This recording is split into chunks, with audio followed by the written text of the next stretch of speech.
जळगाव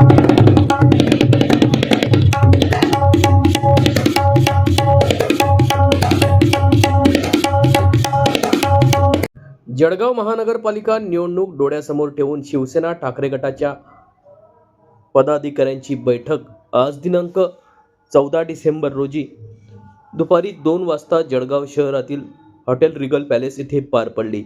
यावेळी या बैठकीला शिवसेना ठाकरे गटाचे संपर्क प्रमुख संजय सावंत, सहसंपर्क प्रमुख गुलाबराव वाघ, जिल्हा प्रमुख कुलभूषण पाटील, करण पवार यांच्यासह इच्छुक उमेदवार, माजी नगरसेवक उपस्थित होते। यावेळी जळगाव शहरातील 3 ठिकाणी इच्छुक उमेदवारांसाठी अर्ज उपलब्ध करून देण्यात आले असून आतापर्यंत 130 इच्छुक उमेदवारांचे अर्ज प्राप्त झाल्याची माहिती देण्यात आली आहे। महाविकास आघाडीतील घटक पक्षांसोबत चर्चा सुरू असून जागा वाटपावरून कोणताही वाद नसल्याचे ठाकरे गटाचे संपर्क प्रमुख संजय सावंत यांनी स्पष्ट केले आहे।